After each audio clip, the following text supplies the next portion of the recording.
दोस्तों इस वीडियो में हम टॉप 3 हेल्थ इंश्योरेंस पॉलिसीज के ऊपर कंप्लीट डिस्कशन करेंगे।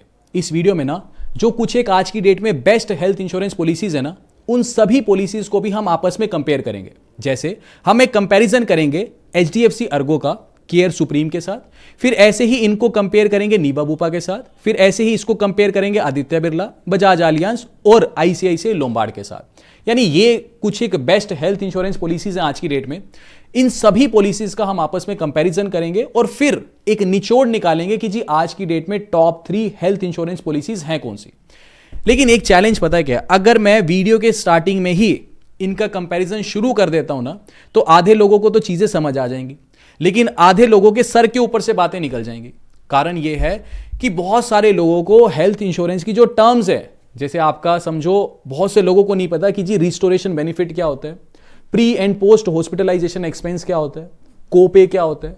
जब तक आपको हेल्थ इंश्योरेंस की टर्म्स नहीं ना पता, तब तक कोई फायदा नहीं है इनका कंपैरिजन करने के लिए। इसलिए मैंने बेस्ट वे क्या निकाला है, मैंने एक रैंडम कोई भी हेल्थ इंश्योरेंस पॉलिसी उठा दी। मैं इस वीडियो में आपको हेल्थ इंश्योरेंस पॉलिसी पढ़नी सिखाऊंगा। एक बार आपको हेल्थ इंश्योरेंस पॉलिसी पढ़नी आ गई ना, फिर आपके सामने कोई भी हेल्थ इंश्योरेंस पॉलिसी अगर मैंने रख दी ना, 2 मिनट में आप आंखों से फीचर्स निकाल दोगे और 2 मिनट में यह बता दोगे कि वो पॉलिसी आपके लिए बेस्ट है या नहीं है। रैंडम कोई भी पॉलिसी मैंने उठा ली, उस पॉलिसी का नाम भी नहीं लिखूंगा मैं यहां पे। अगर मैं पॉलिसी का नाम लिखूंगा ना, फिर लोग पता है क्या बोलते हैं कमेंट में कि जी पेड वीडियो कर रहा है। नाम नहीं लिख रहा, बस उसके फीचर्स के स्क्रीनशॉट ले लिए। देखो एक बार स्क्रीन पे देखो, ये सारे के सारे जो फीचर्स है ना, उनके स्क्रीनशॉट मैंने यहां पे लगा दिए। मैं आपको ये पॉलिसी पढ़नी सिखाऊंगा। देखो जैसे कैसे करेंगे इस वीडियो में हम, जैसे मान लो ये इसका बेनिफिट है रिस्टोरेशन ऑफ कवर, जिसमें 25 लाख रुपए का रिस्टोरेशन बेनिफिट दे रहा है, तो साथ साथ मैं फीचर भी बताऊंगा, इसका मतलब भी समझाता चला जाऊंगा। तो होगा क्या कि आपकी नॉलेज भी बढ़ती जाएगी, हेल्थ इंश्योरेंस टॉपिक भी कंप्लीट समझ आ जाएगा। फिर कोई भी हेल्थ इंश्योरेंस पॉलिसी जब आप उठाओगे, आपको मतलब समझ में आ जाएगा सब कुछ। ठीक है, बिल्कुल बेसिक से स्टार्ट करते हैं। बस एक चीज बताऊं, ये जो पॉलिसी मैंने यहां पे उठाई है ना, ये वुमेन्स की पॉलिसी है। ये पॉलिसी सिर्फ वुमेन ले सकती है, मेल नहीं ले सकते। ये पॉलिसी मैंने सिर्फ इसलिए उठाई है क्योंकि वुमेन वाली पॉलिसी में एक एडिशनल बेनिफिट आता है मैटरनिटी बेनिफिट का, जो मेल वाली पॉलिसी में नहीं आता। तो मेरे को समझाना था वो बेनिफिट भी, क्योंकि वुमेन्स के लिए तो वो बेनिफिट बहुत जरूरी है, इसलिए बस मैंने ये पॉलिसी उठाई है। ठीक है, बिल्कुल मैं मान के चल रहा हूं हर इंसान बिगनर है, किसी को कुछ नहीं आता, उस तरीके से मैं आपको पढ़ाना शुरू कर रहा हूं। ठीक है, देखो अब ये जो कवरेज है, देखो पहली ही चीज क्या लिखी हुई है, कवरेज 25 लाख रुपए। मैंने स्क्रीनशॉट जब लिया था तो मैंने हेल्थ इंश्योरेंस का जो कवरेज है वो 25 लाख सेलेक्ट कर लिया था। आप चाहो तो 5 लाख भी ले सकते हो, 10 लाख भी ले सकते हो, 20 लाख, 1 करोड़, वो आपकी चॉइस है। 25 लाख का मैं एग्जाम्पल लेके चल रहा हूं। इसका मतलब ये है, और इसका प्रीमियम आ रहा था 12,000 पे, वो स्क्रीनशॉट शायद रह गया यहां लगाना। ठीक है, इसका मतलब ये है कि मेरे को अपनी हेल्थ इंश्योरेंस कंपनी को हर साल एक बार 12,000 रुपए देने। ठीक है, साल में एक बार मैं 12,000 रुपए अपनी कंपनी को दूंगा। अच्छी बात यह है, अब हेल्थ इंश्योरेंस और टर्म प्लान पे सरकार ने GST 0% कर दिया। पहले यही पॉलिसी 12,000 की तो आती थी, इस पे 18% GST भी लगता था। अब GST तो हो गया 0%। तो पहली चीज तो ये बहुत अच्छा एडवांटेज सरकार ने कर दिया हेल्थ इंश्योरेंस और टर्म प्लान के ऊपर। ठीक है जी, अच्छा प्रीमियम इसका 12,000 रुपये, मतलब साल में 12,000 रुपये मैं अपनी हेल्थ इंश्योरेंस की जो कंपनी है उसको दूंगा, और बदले में मेरी हेल्थ इंश्योरेंस की जो कंपनी है वो इस हेल्थ इंश्योरेंस के जरिए मेरे को 25 लाख रुपए का कवर देती है। 25 लाख रुपए का कवर का मतलब कि अगर कल को मैं हॉस्पिटल में एडमिट हो जाऊं, कोई डिजीज हो जाए, तो मेडिकली मैं 25 लाख रुपए तक सेफ हूं। ठीक है जी, तो मेरा हॉस्पिटल का बिल वगैरह जो भी होगा वो मेरी हेल्थ इंश्योरेंस की कंपनी पे करेगी। पहला बेनिफिट इसका क्या है, रूम रेंट लिमिट। ठीक है, रूम रेंट लिमिट में ये बोल रहे हैं कोई भी कैटेगरी का आप रूम ले सकते हो एक्सेप्ट स्वीट्स। स्वीट बहुत अल्ट्रा रिच लोगों के लिए होता है, उसको छोड़ दो। अदरवाइज आप कोई भी कैटेगरी का रूम ले सकते हो। अगर मान लो आप हॉस्पिटल में एडमिट हुए, आप सिंगल शेयरिंग का रूम लो, डबल शेयरिंग का रूम लो, या वार्ड में जाके एडमिट हो जाओ, डजंट मैटर, जितना भी आपका बिल आएगा वो ये कंपनी पे करेगी। दूसरा बेनिफिट है रिस्टोरेशन ऑफ कवर, जिसमें ये 25 लाख रुपए का कवर दे रहा है। 25 लाख का कवर इसलिए दे रहा है क्योंकि हमारी पॉलिसी भी 25 लाख की। अगर मेरी पॉलिसी 1 करोड़ की होती तो रिस्टोरेशन ऑफ कवर भी मेरे को 1 करोड़ का मिलता। ठीक है, चलो रिस्टोरेशन ऑफ बेनिफिट का मतलब क्या होता है, देखो जैसे मान लो मेरी पॉलिसी, मेरी नहीं, कोई वुमेन है, उसकी पॉलिसी 25 लाख रुपए की है। भगवान ना करे इस वुमेन को कुछ किडनी से रिलेटेड दिक्कत आ जाए और ये हॉस्पिटल में एडमिट होती है, और मान लो 20 लाख रुपए का इसका खर्चा आ गया। ठीक है जी, दोबारा मान लो 2-1 महीने बाद इसी साल उसको मान लो अब लंग्स से रिलेटेड दिक्कत आ गई और इसका खर्चा आ गया अब 10 लाख रुपए। कायदे से इसका साल में खर्चा 30 लाख रुपए आ गया। पॉलिसी इसके पास 25 लाख रुपए की है, तो 25 लाख रुपए तो इसकी कंपनी दे देगी, लेकिन 5 लाख रुपए तो इसको अपनी जेब से डालना पड़ेगा, राइट। लेकिन रिस्टोरेशन ऑफ कवर का बेनिफिट भी दे रही है इसकी ये वाली पॉलिसी। इसका मतलब क्या है, 25 लाख रुपए का इसको रिस्टोरेशन ऑफ कवर का बेनिफिट मिल रहा है।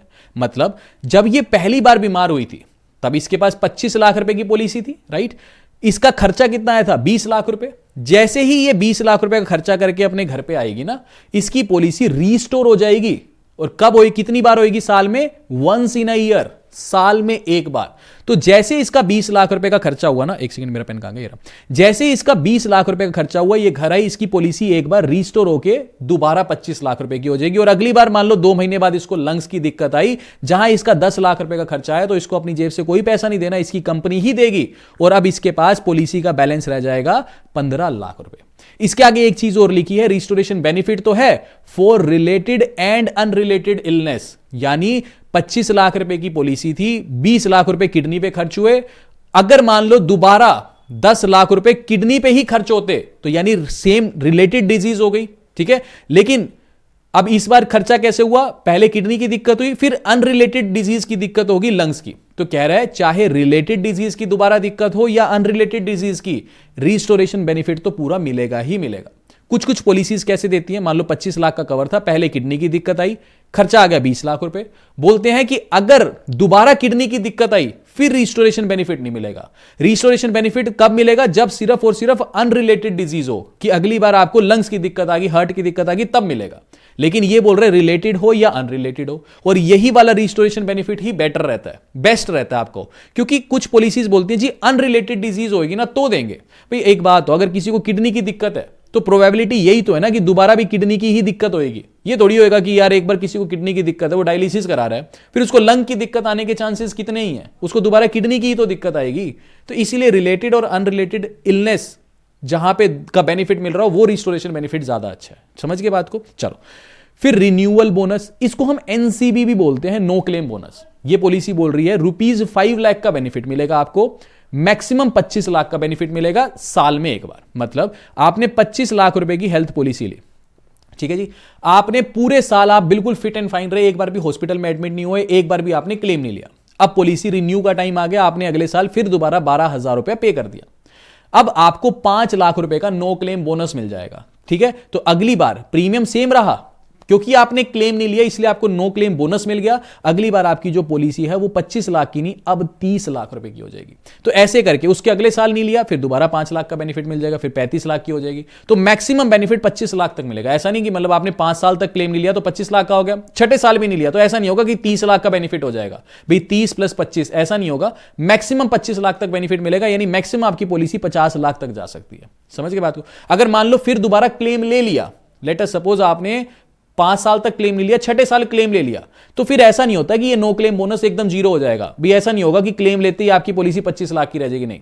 जैसे ही क्लेम लोगे ना तो 5 लाख ही कम होगी, फिर अगले साल 45 लाख की पॉलिसी रह जाएगी। जैसे बढ़ा है साल दर साल, वैसे ही साल दर साल घटेगा जब जब आप क्लेम लोगे, ठीक है जी। चलो फिर कोपे, कोपे का मतलब होता है शेयरिंग, ये कभी भी नहीं लेना चाहिए। समझ गए, इसमें तो 100% पेड बाय इंश्योरर है, तो ये तो ठीक है।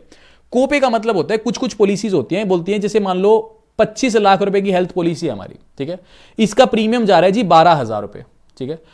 यही कंपनी अगर बोलती कि आप 12,000 मत दो, आप 8,000 पे ही साल का प्रीमियम दो, तो मेरे मन में लालच आता है कि बहुत अच्छी कंपनी है ये तो, है ना। तो मैं क्या बोलता कि ठीक है 8,000 पे ले लो, लेकिन ये मेरे ऊपर एक कंडीशन लगा देती, बोलती इसका 10% जो है ना, 10% कितना हो गया, 2.5 लाख रुपए। तो ये कंपनी कहेगी कि अगर 2.5 लाख रुपए तक आपका मेडिकल बिल आया, आप हॉस्पिटल में एडमिट हुए और 2.5 लाख रुपए तक अगर आपका मेडिकल बिल आया, तब तो सारा पैसा आप दोगे। इससे ऊपर अगर आया तो फिर हम देंगे। तो इसका फायदा क्या हुआ, मन में लालच तो आ जाएगा कि चल प्रीमियम तो सस्ता हो रहा है, ठीक है। और फिर ये कैसे फंसाती हैं कंपनीज, ये बोलेंगी कि 2.5 लाख तक तो चलो आपकी पॉकेट अलाउ भी कर लेगी, भाई आप हेल्थ इंश्योरेंस तो तभी ले रहे हो ना जब बहुत बड़े मेडिकल बिल आए। तो ऐसे में काफी लोग फिर इसमें फंस जाते हैं। तो मैं ये कहूंगा कि कोपे वैसा ही लो कि 100% आपकी कंपनी ही भरे। भाई हम माइंड फ्री होने के लिए हेल्थ पॉलिसी ले रहे हैं, कोई कैलकुलेशन नहीं बनना। समझ गए ना बात को। तो सिंपल सी चीज है, आप जो कोपे बेनिफिट है वो वही लोगे जिसमें कंप्लीट बेनिफिट आपकी इंश्योरेंस कंपनी ही भरेगी, कंप्लीट पैसा वो भरेगी। कोई इफ एंड बट वाला हमने पॉलिसी नहीं लेनी, ठीक है।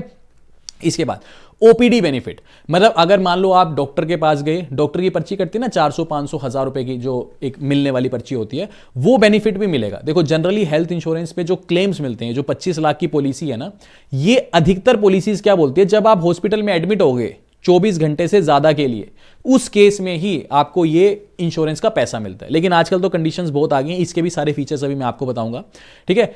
ओपीडी बेनिफिट कितना है, 3500 रुपए का ये ओपीडी बेनिफिट दे रहे हैं। जब आप साथ साथ पढ़ते चलो, देखो up to 3500, available only for female insured person. तो मैंने बताया ना कि सिर्फ फीमेल के लिए पॉलिसी है, तो इसीलिए भी साल में 3500 रुपए का आपको मैक्सिमम बेनिफिट मिलेगा, ठीक है। तो आप ये नहीं कह सकते कि मेरा तो 25 लाख का कवर है, भी ओपीडी ली तो वो आ गया, बस इसमें कंडीशन है कि 3500 रुपए की ही ओपीडी है, पर्ची वर्ची जो कटती है, ठीक है। एडमिट अगर हो गए हॉस्पिटल में और इलाज भी इलाज हुआ, फिर तो सारा 25 लाख मिलेगा, ठीक है। फिर देखो, अब ये बहुत जरूरी चीज है, ये वेटिंग पीरियड्स होते हैं, इसको बोलते हैं पीईडी, यानी प्री एग्जिस्टिंग डिजीज। मान लो भगवान ना करे कोई बीमार है ऑलरेडी, मान लो किसी को किडनी से रिलेटेड ही दिक्कत है, चल रही है उसकी दवाई ववाई, वो चाहता है कि वो एक हेल्थ इंश्योरेंस पॉलिसी परचेज करना, मान लो यही वाली पॉलिसी परचेज करना चाहता है। अब इस पॉलिसी को जब वो परचेज करने के लिए निकलेगा ना, तो उसको प्री एग्जिस्टिंग डिजीज का वेटिंग पीरियड मिलेगा। कितना मिलेगा, देखो एग्जिस्टिंग इलनेस कवर 2 साल का वेटिंग पीरियड मिलेगा। यानी अगर आज मान लो, एक एग्जांपल ले रहा हूं बस, ठीक है, आज मान लो तारीख है 1 जनवरी 2026 और वो आज पॉलिसी लेता है, तो 2 साल तक किडनी से रिलेटेड अगर कुछ भी दिक्कत आती है तो उसको कोई क्लेम नहीं मिलेगा। 1 जनवरी 2027, 1 जनवरी 2028 को जाकर के 2 साल पूरे हो जाएंगे, उसके बाद अगर किडनी से रिलेटेड भी दिक्कत आई तो ये वाली पॉलिसी तो देगी ही देगी, कवर देगी ही देगी। कुछ कुछ पॉलिसीज ऐसी होती हैं जिनका वेटिंग पीरियड 1 साल भी होता है, ठीक है, जैसे ये तो 2 साल दे रही है। कुछ कुछ पॉलिसीज का वेटिंग पीरियड 1 साल भी होता है, कुछ कुछ पॉलिसीज का वेटिंग पीरियड 4-4 साल भी होता है। समझ के बात को। तो देखो, अब एक चीज बोलूं, आप मुंह से ये नहीं कह सकते किसी भी पॉलिसी को देख करके कि ये बेस्ट हेल्थ इंश्योरेंस पॉलिसी है जी आज की डेट में, या ये 3 बेस्ट हेल्थ इंश्योरेंस पॉलिसीज हैं आज की डेट में। पता है क्या है, कोई हेल्थ इंश्योरेंस पॉलिसी किसी के लिए बेस्ट है तो कोई किसी के लिए बेस्ट है। मान लो अगर किसी को दिक्कत है, कोई मेडिकली दिक्कत चल रही है, किसी को किडनी की दिक्कत चल रही है, तो उसके लिए कौन सी पॉलिसी बेस्ट होगी, जिसका वेटिंग पीरियड 1 साल का होगा, है ना। मान लो कोई बिल्कुल फिट एंड फाइन है, एकदम फिट एंड फाइन है, तो वो मान लो कहता है कि जी किसी पॉलिसी का वेटिंग पीरियड 4 साल है, लेकिन उसके दूसरे फीचर्स बहुत अच्छे हैं, तो उसको क्या दिक्कत है, उसको कौन सा क्लेम लेना है, उसके लिए तो फिर ये पॉलिसी बेस्ट होगी। समझ गए बात को। तो डिपेंड करता है कि आपके लिए कौन सी हेल्थ इंश्योरेंस पॉलिसी बेस्ट है, वो कंप्लीटली इस बात पे डिपेंड करेगा कि आपकी एग्जैक्टली नीड्स क्या है। समझ के बात को। अच्छा, फिर काफी लोग कंफ्यूज हो जाते हैं कि अब ये पता कैसे करें। देखो, इसके लिए बेस्ट जो वे है ना, वो मेरे को डिट्टो इंश्योरेंस लगता है। रीजन क्या है ना, देखो मैं आपको एक बार दिखा देता हूं इनका इंटरफेस। जो डिट्टो इंश्योरेंस है ना, यहां पे आप स्पैम फ्री एडवाइस ले सकते हो, यानी कभी भी आप डिट्टो की टीम से बात कर सकते हो, उनसे आप कोई भी सवाल जवाब कर सकते हो, जो भी आपके मन में डाउट है। मान लो आपको कुछ इलनेस है, आप उनकी टीम को बताओ कि मेरे को ये दिक्कत है, वो आपको सजेस्ट करेंगे कि आपके लिए कौन सी पॉलिसी बेस्ट है। स्पैम फ्री इसलिए मैं आपको बोल रहा हूं क्योंकि देखो, जो बहुत सारे वेंडर्स होते हैं, बहुत सारी अलग अलग कंपनीज हैं, उन पे एक बार अगर आपने नंबर डाल दिया ना, तो आपको परेशान करना शुरू कर देते हैं। स्पैम फ्री इसलिए कि आपने एक बार अपनी नीड बता दी, आपको पॉलिसी मान लो समझ में नहीं आई, तो आपको बार बार कंपनी से फोन नहीं आएंगे। ठीक है जी। अच्छा, दूसरी बात, जो आप इनसे एडवाइस लोगे, ठीक है, एक बार मैं आपको करके दिखाता हूं। देखो, जैसे मैं आपको लिंक डिस्क्रिप्शन में दे दूंगा, उस लिंक पे जैसे आप क्लिक करोगे ना, आप डिट्टो के इस ऑफिशियल पेज पे आ जाओगे। यहां से बस आपको शेड्यूल अ कॉल पे क्लिक करना है। शेड्यूल अ कॉल पे क्लिक करने के बाद यहां पे पिक अ सुटेबल टाइम पे आपको क्लिक करना है। मान लो आपको हेल्थ इंश्योरेंस से रिलेटेड कुछ भी पूछना है, तो आप यहां पे जाओगे, schedule a date for health insurance. ठीक है, यहां से मान लो मैं कल की डेट सेलेक्ट करता हूं, आज 4 तारीख है, मैं 5 तारीख सेलेक्ट करता हूं, अपना कोई भी स्लॉट बुक करता हूं, मान लो 12:30 बजे का बुक करता हूं, कंफर्म करता हूं। यहां नाम, ईमेल आईडी, अपना फोन नंबर और how did you here about ditto, यहां कुछ भी आप डाल सकते हो। ठीक है, और ब्रीफली डिस्क्राइब योर क्वेरी, जो भी आपको क्वेरी है वो डाल देना और कंफर्म कर देना। डिट्टो की टीम आपको कॉल करेगी, आपके जो भी डाउट्स हैं वो आप उनकी टीम से पूछ सकते हो। इसके अलावा ये जो आप कंसल्टेशन डिट्टो की टीम से लोगे ना, ये एकदम फ्री ऑफ कॉस्ट है। ऐसा नहीं कि आप डिट्टो की टीम से बात कर रहे हो तो इसके लिए आपको कुछ पैसा देना है, एकदम फ्री ऑफ कॉस्ट है। और इन केस मान लो आपको कोई हेल्थ इंश्योरेंस का क्लेम लेना है, या मान लो आपको कुछ दिक्कत आ रही है, कुछ भी चैलेंज आ रहा है, तो डिट्टो की टीम आपको हमेशा सपोर्ट करने के लिए तैयार है। सेम प्रोसेस है, इस तरह से आप डिट्टो की टीम से कभी भी बात कर सकते हो, वो आपको जो है क्लेम लेने में भी पूरा का पूरा सपोर्ट करती है। खैर, अब वापस लौटते हैं अपने टॉपिक पे। अभी तक हम यहां पे ये समझ चुके थे कि जो प्री एग्जिस्टिंग डिजीज है वो कुछ एक कंपनीज बोलती है 2 साल का वेटिंग पीरियड है, कुछ 1 साल का, कुछ 4 साल का। ठीक है जी। इसके नीचे क्या लिखा हुआ है, इनिशियल वेटिंग पीरियड 30 डेज का। अब इसका मतलब क्या होता है, देखो हर health insurance policy initial waiting period 30 days का रखती है। जैसे मान लो अगर किसी ने आज, लेट अस सपोज आज डेट है 1 जनवरी 2026, ठीक है जी, आज हेल्थ इंश्योरेंस पॉलिसी ली और मान लो ये इंसान एकदम फिट एंड फाइन था, इसको कोई डिजीज नहीं थी। मान लो पहले 30 डेज के अंदर अंदर ही, पॉलिसी लेने के बाद पहले 30 डेज के अंदर अंदर ही मान लो अगर इसको किडनी से रिलेटेड दिक्कत आ जाए, तो ये हेल्थ इंश्योरेंस पॉलिसी इसको 1 रुपए का भी क्लेम नहीं देगी।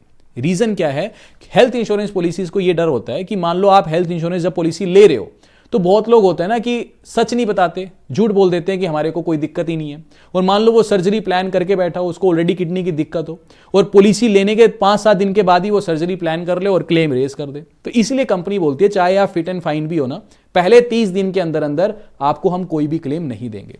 इसके आगे क्या लिखा हुआ है, 30 डेज का इनिशियल वेटिंग पीरियड है except claims arising due to an accident. ठीक है, अगर मान लो अगर किसी ने पॉलिसी ली और अगले ही दिन उसका एक्सीडेंट हो जाता है तो फिर कोई दिक्कत नहीं है, फिर क्लेम मिलेगा। क्योंकि ऐसा तो होगा नहीं कि किसी का एक्सीडेंट हो रखा है, खूनम खून हो रखा है, उसका बहुत खून निकला हुआ है और फिर वो पॉलिसी परचेज कर रहा है, ऐसा तो हो नहीं सकता। इसलिए अगर एक्सीडेंट हो जाता है, ठीक है, पहले 30 दिन के अंदर अंदर उसका क्लेम जरूर मिल जाएगा। अच्छा, एक चीज यहां से हमने जैसे डिस्कस किया ना कि कुछ लोग झूठ बोल के पॉलिसी ले लेते हैं। झूठ कभी मत बोलो। मैंने जब अपनी मदर की हेल्थ इंश्योरेंस पॉलिसी ली थी ना, तो मेरी मदर को थोड़ी बहुत बीपी की दिक्कत है। बीपी की दिक्कत भी ऐसी है कि मान लो कभी बीपी की दवाई खाई तो खाई, नहीं खाई तो 3-4 महीने भी नहीं खाई, है ना। भी कभी कुछ फ्राइड खा लिए, समोसे वमोसे खा लिए तो फिर दवाई खा ली, नहीं खाई तो नहीं खाई। तो जब हम मतलब एक तरह से आज से 4-5 साल पहले की बात है, तो जब ये हेल्थ पॉलिसी ले रहे थे ना, तो मैंने वहां मेंशन कर दिया बीपी का। तो मेरी मदर कह रही क्यों मेंशन किया, मेरे को तो कोई बीपी की दिक्कत ही नहीं है, तो कभी कभी खाना हो तो खा गए। देखो कभी भी झूठ मत बोलो, कभी भी। देखो एक चीज क्या है ना, इसमें ओकेजनल नाम की कोई चीज नहीं है। कुछ लोग बोलते हैं अल्कोहल कंज्यूम करते हो, ये पूछता है आपसे जब पॉलिसी रहती है अल्कोहल कंज्यूम करते हो, तो कुछ लोग नो सेलेक्ट कर देते हैं। वो कहते हैं 6 महीने में एक बार पीते हैं, यार नो ही सेलेक्ट कर लो। भाई देखो, या तो पीते हो या नहीं पीते, ठीक है। स्मोकर हो, कोई कहेगा यार कभी कभी पी लेते हैं यार, है ना। तो भाई या तो पीते हो या नहीं पीते, ओकेजनल नहीं होता। आप ओकेजनल को नो नहीं सेलेक्ट करोगे। बीपी है तो है, 3-4 महीने में एक बार तो गोली खा लेते हैं, वो चीज नहीं चलेगी, ठीक है। रीजन क्या है, अभी आज हम झूठ बोल दें, ठीक है, कि बीपी नहीं है, कल को कुछ भी भगवान ना करे हार्ट से रिलेटेड दिक्कत आ जाए और वहां डॉक्टर मेंशन कर दे कि नहीं यार इनको तो बीपी की दिक्कत थी और मैंने पॉलिसी में मेंशन किया ही नहीं हुआ, तो पूरा का पूरा क्लेम मेरा रिजेक्ट हो जाएगा। क्या फायदा प्रीमियम भरने का, जब अल्टीमेटली जब उसकी जरूरत पड़ेगी तभी मेरी पॉलिसी जो कंपनी है वो उसमें कुछ ना कुछ इफ एंड बट निकाल देगी, फिर मैं अपनी पॉलिसी जो इंश्योरेंस कंपनी है उसको भी गालियां दूंगा, है ना। अल्टीमेटली गलती तो मेरी है, झूठ तो मैंने ही बोला ना। तो इसीलिए किसी के ट्रैप में भी नहीं। ये जो ऑफलाइन है ना, जितने भी ये बैठे हैं आपको करने के लिए, भाई क्या बोलते हैं, जितने भी लोग बैठे हैं दुकानें खोल के, ये पता है क्या करते हैं, ये बोलेंगे कोई दिक्कत है ना, मत बताओ मत बताओ मत बताओ। उनको तो ये पॉलिसी बिक जाए बस मेरी, जैसे तैसे भी करके। इसलिए थोड़ी चीज़ों का ध्यान रखो, कभी कुछ मत गलत बताओ यार, कुछ मत गलत बताओ, ठीक है। हमेशा सारी चीजें सच बताओ, तभी आपको पॉलिसी लेने का फायदा है। अच्छा, इसके बाद अगला बेनिफिट देखो, pre hospitalisation coverage 60 days, post hospitalisation coverage 90 days. देखो मान लो ऐसे समझो किसी को लंग्स की दिक्कत है, ठीक है। ऐसा तो होगा नहीं कि वो हॉस्पिटल में डॉक्टर को दिखाने गया, ओपीडी में पर्ची कटाई दिखाने गया और डॉक्टर कहेगा चलो जी लेट जाओ, आपका एडमिट कर देते हैं और चलो चीर फाड़ कर देते हैं। ऐसा तो होगा नहीं भाई, पहले भी कुछ ना कुछ तो वो दवाइयां खाएगा ही भाई, डॉक्टर के पास जाएगा कुछ दिन तो उसको दवाइयां देगा ही देगा, फिर दवाइयों से आराम नहीं आएगा तो फिर उसको एडमिट करेगा और उसका इलाज करेगा, और फिर जब वो घर जाएगा तब भी कुछ दिन दवाई खानी पड़ेगी। तो कहने का मतलब जब आप एडमिट हुए, ये तो हॉस्पिटल एक्सपेंस हो गया, ये तो आपको क्लेम मिलेगा ही मिलेगा। एडमिट होने से 60 दिन पहले तक जो आपने दवाइयां खाई उसका भी बिल संभाल के रखो। एडमिट होके घर चले गए उसके बाद भी 90 दिन जो आपने दवाइयां खाई उसका भी बिल संभाल के रखो। क्यों? क्योंकि प्री हॉस्पिटलाइजेशन एक्सपेंस 60 डेज तक की दवाइयों का खर्चा भी आपको इंश्योरेंस कंपनी देगी, 90 डेज जाने के बाद इसका खर्चा भी आपको कंपनी देगी। तो ये कंपनी क्या बोल रही है, pre hospitalisation expense 60 days, post hospitalisation expense 90 days. कुछ कंपनीज बोलती हैं प्री हॉस्पिटलाइजेशन एक्सपेंस भी 180 डेज है, पोस्ट हॉस्पिटलाइजेशन एक्सपेंस भी 180 डेज है। तो हमारे लिए फिर वो बेटर है। तो जब आप कंपेयर करोगे, आपकी नीड के हिसाब से आप कंपेयर करना। अभी हम बस सिर्फ एजुकेशन पर्पज से फीचर्स को समझ रहे हैं, ठीक है। फिर देखो ये क्या है, day care treatment. Day care treatment क्या होते हैं, देखो अभी हमने ओपीडी देखा, ओपीडी में तो ये 3500 रुपए का ही बेनिफिट दे रहा था बस। डे केयर ट्रीटमेंट में बोल रहा है all day care treatments are covered up to sum insured. Day care treatment में 25 लाख का सम इंश्योर्ड है ना, तो 25 लाख तक ही कवर्ड है। ओपीडी का मतलब तो होता है कि आप डॉक्टर के पास गए, जो पर्ची कटती है डॉक्टर की वो 100 रुपए की भी हो सकती है, 500 की भी हो सकती है, 1000 की भी हो सकती है, 5000 की भी हो सकती है, डिपेंड करता है आप किस शहर में रहते हो। डे केयर ट्रीटमेंट होते हैं कि ऐसे ट्रीटमेंट जिसमें आपको 24 घंटे से ज्यादा एडमिट होने की जरूरत नहीं पड़ती। जैसे मान लो आप गए, एडमिट हुए, किसी को बहुत तेज फीवर है तो 2-3 ग्लूकोज लगाने हैं, वो सारे के सारे कवर हो जाएंगे इस पॉलिसी में। अच्छा, मान लो किसी को कैटरेक्ट सर्जरी करानी है, आईज की होती है ना, तो वो लेंस डलता है, जैसे मेरी मदर की हुई थी कैटरेक्ट सर्जरी, तो क्या हुआ था, गए आधे घंटे में, वो एज के साथ ना वो मोतिया बोलते हैं जिसको, ठीक है, तो वो हो जाए तो गए और आधे घंटे में वो लेंस लग जाता है, आप घर आ जाओ, उसके बाद कोई दिक्कत नहीं होती। तो ऐसी फिर किसी को किडनी से रिलेटेड दिक्कत है, मान लो डायलिसिस होता है या कीमो करानी है, ठीक है, एंडोस्कोपी करानी है, तो जो भी ये डिजीजेज हैं जिसमें आपको 24 घंटे से ज़्यादा का टाइम नहीं लगता, तो ये सारे की सारे जो डे केयर ट्रीटमेंट्स हैं इसमें आपको 25 लाख रुपए तक का ही क्लेम मिलेगा, ठीक है। अच्छा, हॉस्पिटलाइजेशन एट होम, मान लो डॉक्टर आपके घर पे आ जाए, फिर क्लेम मिलेगा। इस पॉलिसी में तो नहीं मिलेगा, हो सकता है आप कोई और पॉलिसी देख रहे हो तो वो देख लेना feature. Ambulance charges up to actual expense, तो ठीक है, जो भी आपका खर्चा आएगा ना, एक्चुअल एक्सपेंस, मतलब आपका 7,000 पे लिए एम्बुलेंस ने, तो पूरा 7,000 पे का क्लेम डाल सकते हो, ठीक है। कैशलेस हॉस्पिटल्स, पूरे भारत में इसके 13,721 हॉस्पिटल्स के साथ टाई अप है, जहां पे आप जाओगे आपको अपनी जेब से एक बार भी पैसा नहीं देना, सीधा जाओगे, एडमिट करोगे और आपका जो पॉलिसी में से पैसा कट जाएगा।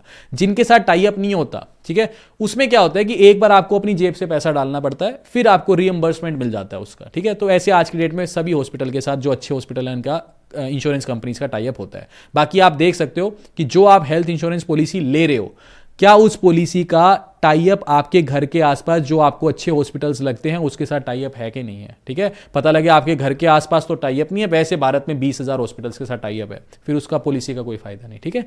अच्छा, वैल्यू एडिड सर्विसेज, अब ये फीमेल वाली पॉलिसी है, तो ये कह रहा है मिड ईयर मेंबर एडिशन। अब ये वीडियो कितनी भी लंबी हो, लेकिन मैं एक एक फीचर आपको समझाऊंगा, ठीक है। Child age should be 91 days at the time of addition in the policy after issuance. ये जैसे मान लो कोई फीमेल है, ठीक है जी, इस फीमेल ने पॉलिसी ले रखी है, अब इस फीमेल को बेबी होता है, ठीक है जी, बेबी होने के 91 डेज के बाद इस बेबी को भी ये फीमेल अपने साथ एक फैमिली फ्लोटर बना सकती है, समझ गए। जैसे अभी सिर्फ फीमेल के पास पॉलिसी थी, इस पॉलिसी को हम बोलते हैं इंडिविजुअल पॉलिसी, ठीक है। एक फैमिली फ्लोटर पॉलिसी होती है जिसके अंदर मान लो आप हो, आपका हस्बैंड है, ठीक है, और आपका बच्चा है, तो ये तीनों की एक पॉलिसी बन जाती है, इसको बोलते हैं family floater policy. Individual policy मान लो ये 25 लाख रुपए की है, ठीक है, तो सिर्फ ये इसके लिए 25 लाख की है। आपने फैमिली फ्लोटर ली, मान लो 50 लाख रुपए की पॉलिसी ली, ठीक है, तो अब चाहे ये पर्सन 50 लाख यूज करे, चाहे ये बंदा 50 लाख यूज करे, चाहे बच्चा 50 लाख यूज करे, ठीक है, पूरे परिवार को 50 लाख का कवर मिल गया। अगर तीनों 50-50 लाख का अलग लेते तो बहुत महंगी पड़ती, कवर ले लिया तो प्रोबेबिलिटी यही है ना, पूरा परिवार इकट्ठा तो बीमार पड़ने से रहा, तो पूरा कवर है तो सस्ती भी पड़ती है, फैमिली के लिए अच्छी रहती है, ठीक है।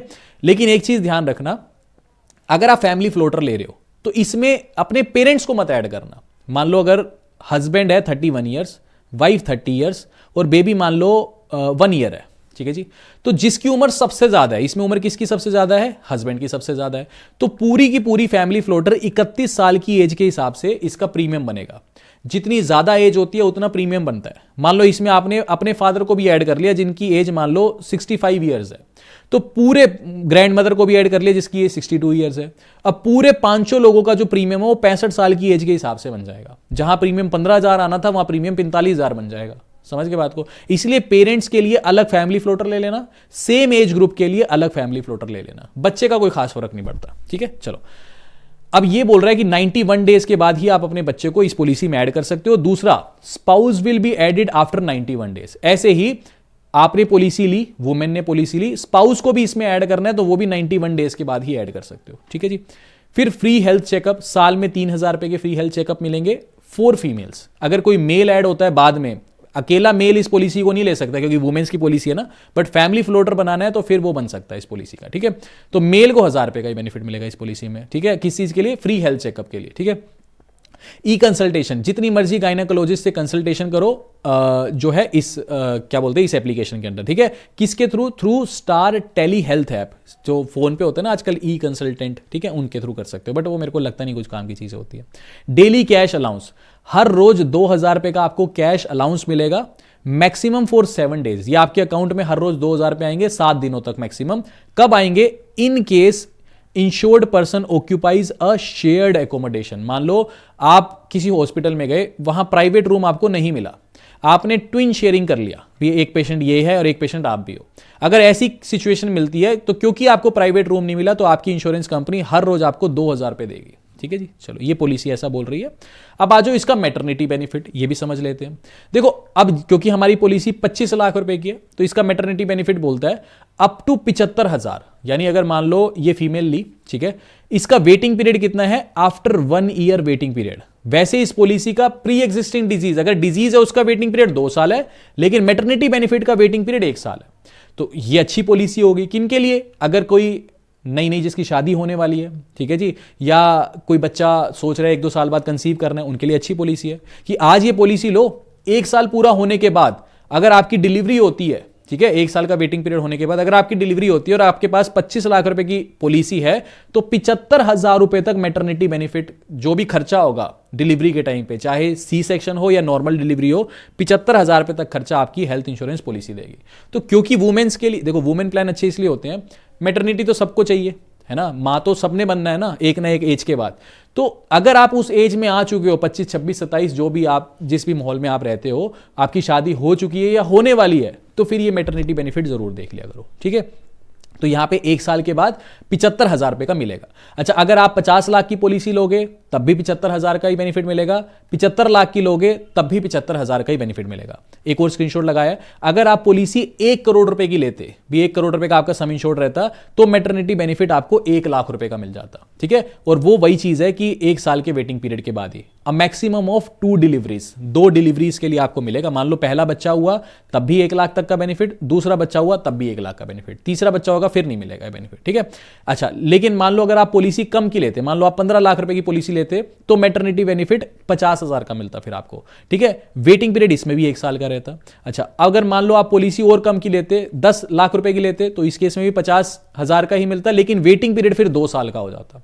अगर आप और कम की लेते, मान लो 5 लाख की पॉलिसी लेते, तो फिर मैटरनिटी बेनिफिट सिर्फ 25,000 का मिलता और वेटिंग पीरियड इस केस में भी 2 साल का होता। ठीक है, अच्छा, एक चीज और क्या है ना इस पॉलिसी में, और बता देता हूं। मान लो हमने 25 लाख रुपए का लिया, ठीक है, तो नीचे 75,000 रुपए का तो मैटरनिटी बेनिफिट है ही है, 1 साल का वेटिंग पीरियड है, साथ में क्या बोल रहा है, न्यू बोर्न बेबी कवर कितना है, new born baby is covered up to 6,25,000, यानी जितने की आपकी पॉलिसी है 25 लाख की है, इसका 1/4 कर लो तो कितना हो गया, 6,25,000 रुपया।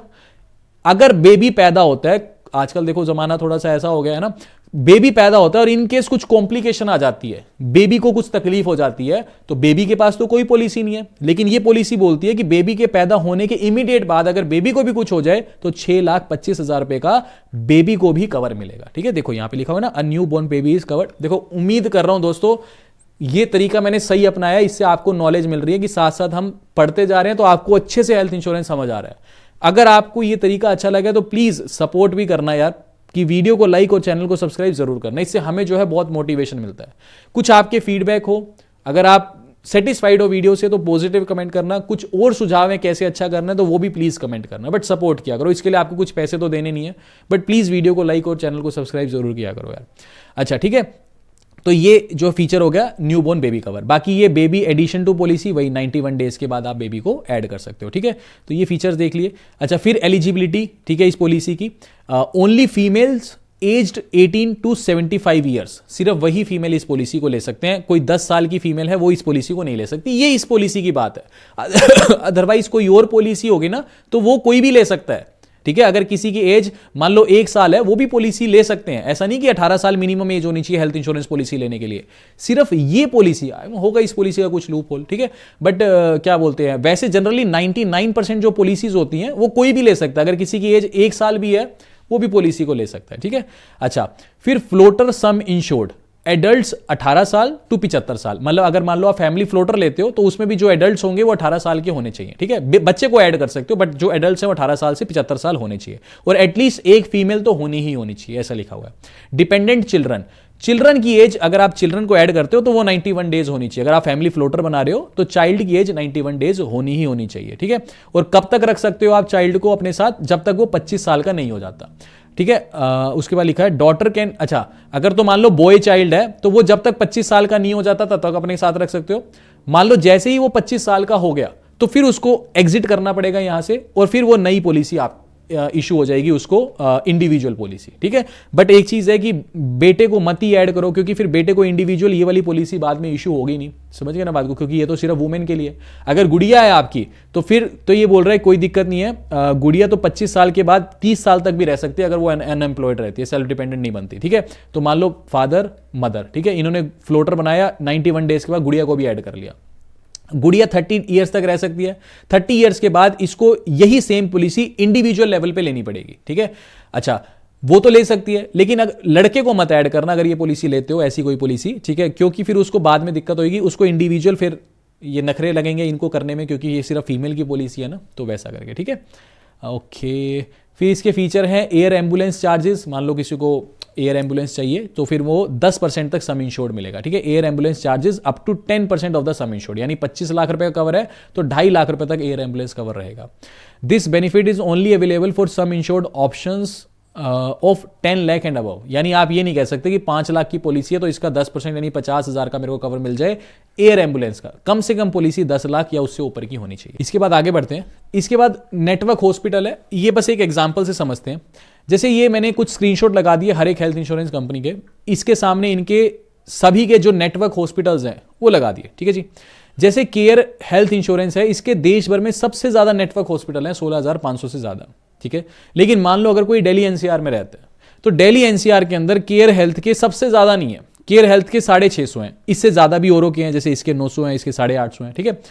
तो आंख बंद करके ये स्क्रीनशॉट नहीं उठा के देख लेना जी केयर ही बेस्ट हो गया कि केयर के सबसे ज्यादा नेटवर्क हॉस्पिटल हैं पूरे देश भर में, ठीक है, हैं। आपके एरिया में सबसे ज्यादा किसके हैं उसको आपको देखना है, समझ के बात को। मान लो मैं चंडीगढ़ में रहता हूं तो चंडीगढ़ में किस इंश्योरेंस कंपनी के सबसे ज्यादा नेटवर्क हॉस्पिटल है, मैं तो वही देखूंगा ना। मैं तमिलनाडु में किसके कितने ज्यादा उसका देख के क्या करूंगा।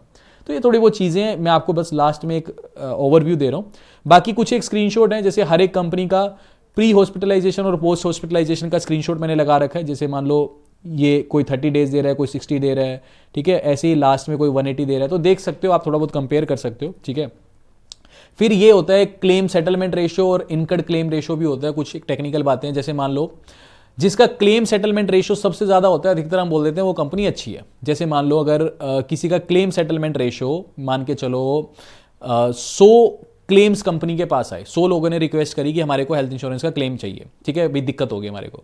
कंपनी ने 99 लोगों का 100 में से क्लेम अप्रूव कर दिया, तो उनका क्लेम सेटलमेंट रेशियो हो गया 99%। लेकिन किसी कंपनी के पास 100 क्लेम आए, उसने 80 ही लोगों का अप्रूव किया, 20 लोगों का रिजेक्ट कर दिया, तो क्लेम सेटलमेंट रेशियो हो गया 80%। ये कंपनी बेकार है, क्यों? क्योंकि ये बहुत कमियां निकाल रही है, बेफालतू में क्लेम रिजेक्ट कर रही है। तो जिसका क्लेम सेटलमेंट रेशियो सबसे अच्छा वो कंपनी अच्छी, जैसे इसका 99% है, ये अच्छी है, इसका 98.5 है, ठीक है, 98.17 है, ये भी ठीक है, ठीक है। तो ऐसे करके आप चेक कर लेना। इनकड क्लेम रेशियो ये होता है कि मान लो कंपनी के पास इस बार 100 क्लेम नहीं, मान लो 100 रुपए के क्लेम्स आए, ठीक है। टोटल क्लेम अमाउंट मान लो 100 रुपए का, तो चलो बेकार एग्जांपल हो गया। मान लो कंपनी के पास टोटल 100 करोड़ रुपीस के क्लेम आए साल में, ठीक है। कंपनी ने 100 करोड़ में से मान लो 70 करोड़ रुपए के क्लेम्स तो अप्रूव कर दिए, ठीक है जी, 70 करोड़ रुपया डिस्ट्रीब्यूट कर दिए क्लेम्स में, तो ये कंपनी ठीक है। इनकड क्लेम रेशियो की जो रेशियो है, रेंज है, वो 60% से लेके 75% के बीच में ही होनी चाहिए। क्यों? अगर मान लो 100 करोड़ रुपए के क्लेम आए और कंपनी ने 99 करोड़ रुपए के क्लेम पास कर दिए, लोगों को पैसा दे दिया 99 करोड़, कंपनी के पास खुद के लिए कितना बचा? 1 करोड़। इसमें उसको एडवर्टीजमेंट भी करनी है, ऑफिस भी चल रहे हैं, एम्प्लॉय की सैलरी भी देनी है, सब कुछ चल रहा है। तो ऐसे तो कंपनी, मान लो कंपनी का फिर इस पे खर्चा हुआ मान लो 10 करोड़ रुपए, 99 करोड़ के क्लेम दे दिए, तो कंपनी का टोटल खर्चा तो 109 करोड़ हो गया, पैसा आ रहा है 100 करोड़ रुपए, तो ये कंपनी तो बहुत जल्दी बंद होने वाली है, समझ गए। इसीलिए जो कंपनी का इनकड क्लेम रेशियो 60 से 75% के बीच में होता है ना, वो कंपनी हम कह सकते हैं बेस्ट है, ठीक है। ठीक है जी। और इसके अलावा जहां से हमने वीडियो स्टार्ट की थी, अब मैं उम्मीद करूंगा कि आपको इसकी जरूरत ही नहीं पड़ेगी, ठीक है। रीजन क्या है ना, अब जैसे देखो, ये मैंने कुछ एक फीचर्स लिखे थे कि HDFC अर्गो, केयर सुप्रीम, इनके प्री एग्जिस्टिंग कवर, ठीक है। अब pre existing cover HDFC Ergo का कितना है? 3 साल का, इसका वेटिंग पीरियड 3 साल है, इसका भी 3 साल है, लेकिन ये केयर वाला ज्यादा पॉपुलर है, समझ गए। जिसको प्री एग्जिस्टिंग डिजीज होती है ना, तो ये केयर सुप्रीम बेटर रहता है उसके लिए, ठीक है। नीवा बुपा का 4 साल है, मान लो किसी को डिजीज है तो उसके लिए तो ये कांटा लग गया, ठीक है। आदित्य बिरला का इससे भी, इसका भी 3 से 4 है। 3 से 4 इसलिए लिखा होता है इसके अंदर क्योंकि डिपेंड करता है किसको क्या डिजीज है, उस हिसाब से ये रेंज दे देता है, समझ गए। हल्की फुल्की डिजीज है 3 साल दे देगा, कोई गंभीर है तो वो 4 साल का वेटिंग दे देगा। इसका भी 4 है, इसका 3 से 4 है, तो हमारे लिए तो ये 2 बेस्ट ऑप्शन हो गए अगर कोई बीमार है, ठीक है। फिर ऐसे ही रिस्टोरेशन कवर, ये 100% रिस्टोरेशन बेनिफिट दे रहा है, ये भी 100% दे रहा है, ये भी अनलिमिटेड दे रहा है, ये भी दे रहा है, ये लिमिटेड दे रहा है, ठीक है, और ये भी दे रहा है 100%, तो ये ठीक है। फिर ऐसे ही प्री और पोस्ट हॉस्पिटलाइजेशन एक्सपेंस, ऐसे करके फिर सारे के सारे जो भी फीचर्स हैं उनको आप आपस में कंपेयर कर सकते हो, ठीक है। तो अब इसके बाद से, ठीक है, आपको ये चीज समझ आ गई कि हेल्थ पॉलिसीज को कैसे समझते हैं। अब आपके सामने कोई भी हेल्थ पॉलिसी आ जाएगी ना, आप उसको 1 मिनट में क्लियर कर लोगे, ठीक है। बाकी इन केस जो भी आपकी नीड है ना, जो भी नीड है, बेस्ट वही है कि आप डिट्टो की टीम से बात करो। डिट्टो की टीम को आप अपनी जो भी दिक्कत है वो बताओ, वो आप उनका रोज का काम है, ठीक है। आप कहाँ कहाँ सर्च करोगे एक एक पॉलिसी के बारे में, और आपको कुछ पैसे तो देने नहीं है, फ्री में कंसल्ट करना है आपको उनके साथ। आप जो भी आपकी दिक्कत है, जो भी आपकी नीड है, वो आपको हेल्थ पॉलिसी सजेस्ट कर देंगे। उसके बाद लेनी है लो, नहीं लेनी ना लो, कंसल्टेशन के आपको पैसे तो देने नहीं है। बट ये सारी की सारी चीज़ें थी, और बेस्ट इसलिए रहती है वो कि इनकेस कल को आपको कुछ क्लेम व्लेम भी लेना है तो भी आपको डिट्टो की टीम जो है पूरा सपोर्ट करती है। खैर, बाकी मिलते हैं आपसे अगली वीडियो में। उम्मीद करूंगा आपको ये सेशन पूरा इन्फॉर्मेटिव लगा होगा, आपने बहुत कुछ सीखा होगा इस सेशन में, ठीक है, बहुत कुछ नया सीखा होगा। इन केस अगर आपको ये वीडियो इन्फॉर्मेटिव लगी है तो प्लीज़ वीडियो को लाइक और चैनल को सब्सक्राइब जरूर करना। मिलते हैं आपसे अगली वीडियो में। अभी के लिए this is end of the video. Thanks for listening and thank you all.